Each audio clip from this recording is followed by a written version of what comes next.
The language of the body. Dr. Adrian Keller had spent most of his professional life studying the human body, yet he never considered it merely a biological structure. To him, the body was a form of language, one that communicated long before words ever emerged.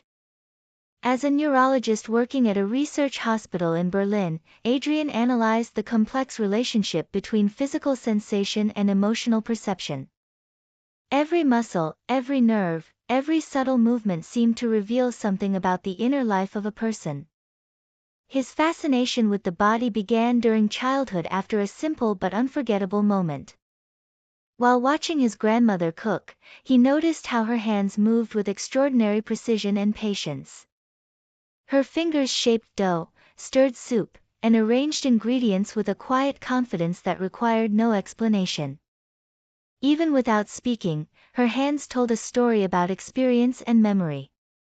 Years later, Adrian would describe this observation in one of his lectures. He explained that the body often reveals knowledge accumulated through repetition and time. During medical school, Adrian learned the formal vocabulary of anatomy. The skull protected the brain, the spine supported posture, and the heart sustained circulation throughout the body. Yet what fascinated him most was not the structure of the body itself but the way human beings inhabited it. The same pair of eyes could express curiosity, suspicion, fear, or joy depending on the situation. The human face, he often told his students, functioned as an extraordinary instrument of communication. A slight movement of the eyebrows or a tightening of the lips could transform the meaning of an entire conversation. Adrian became particularly interested in the subtle dialogue between the brain and the body. Signals traveled through networks of nerves, coordinating movements so quickly that most people never noticed the process. When a person reached for a glass of water, dozens of muscles worked together in perfect synchrony. The shoulder stabilized the arm, the elbow adjusted the distance, and the fingers closed carefully around the surface. These movements appeared effortless, yet they represented an intricate choreography guided by the nervous system. The body, Adrian believed, was constantly solving complex problems without conscious instruction. During his residency, Adrian treated patients recovering from neurological injuries. Some had lost the ability to move their legs, while others struggled to control their hands. Watching these patients relearn basic actions transformed Adrian's understanding of the body. What most people considered automatic was actually the result of delicate coordination. A patient who successfully lifted his arm after weeks of rehabilitation was not simply performing a motion. He was re-establishing a dialogue between brain, muscle, and intention. Adrian often observed how patients reacted emotionally to these small victories. A smile spread across their faces, their shoulders relaxed, and their entire posture changed. The body, he realized, expressed relief and hope long before the patient spoke a word. Physical gestures often revealed emotions that language struggled to capture. Over time, Adrian began studying how posture influenced psychological states. People who stood upright with their shoulders open often reported feeling more confident and alert. In contrast, individuals who kept their heads lowered and their backs curved frequently described feelings of fatigue or uncertainty. The body and the mind appeared to influence each other continuously. Adrian started incorporating these observations into his lectures.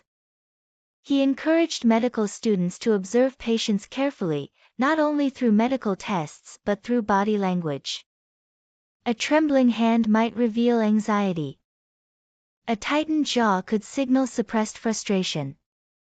Even the rhythm of breathing sometimes exposed hidden stress. One afternoon, while examining a patient recovering from surgery, Adrian noticed something remarkable. The patient's breathing slowed whenever he spoke about his family. His chest expanded more deeply, and the tension in his neck gradually disappeared. Without realizing it, the patient's body responded to memories of comfort and safety. This moment reminded Adrian that the body did not merely react to physical conditions. It responded constantly to emotional experiences. Later that evening, Adrian walked through the city park near the hospital. As he observed people passing by, he noticed countless variations in the way bodies moved. Some walked quickly with energetic strides, their arms swinging confidently. Others moved more slowly, their shoulders slightly curved as if carrying invisible weight. Even without hearing a single word, Adrian sensed that each body contained a story. Every gesture reflected habits, experiences, and states of mind. He began writing notes about these observations, gradually transforming them into a research project. His goal was to explore how bodily awareness could improve both physical and mental well-being. Adrian argued that modern life often encouraged people to ignore their own bodies.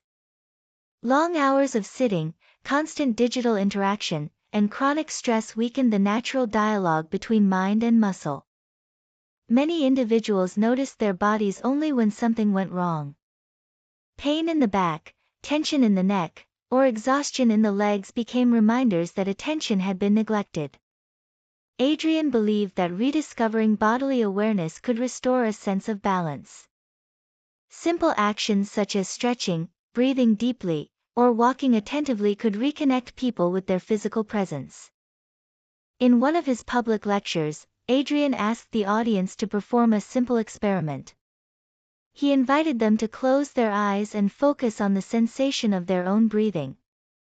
Within moments the room became completely silent. Participants noticed the rise and fall of their chests, the movement of air through their lungs, and the subtle rhythm of their heartbeat. When they opened their eyes again, many appeared visibly calmer. Adrian smiled and explained that the body constantly offers information, yet people rarely take the time to listen. Years later, Adrian published a book titled The Language of the Body. In it, he argued that understanding the body required both scientific knowledge and attentive observation. Bones, muscles, organs, and nerves formed the structural framework of human life. But gestures, posture, and sensation revealed the deeper narrative of how people experienced the world. Adrian concluded that the human body was far more than a biological machine. It was a living record of every movement, memory, and emotion a person had ever carried. Every scar told a story of healing. Every wrinkle reflected years of expression. Every heartbeat marked the continuous passage of time through a human life. For Adrian Keller, studying the body meant studying humanity itself. Within the quiet movements of hands, eyes, and breath, he found an entire language waiting to be understood.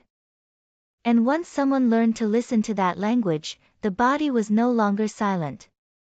It became one of the most eloquent storytellers a person could ever encounter.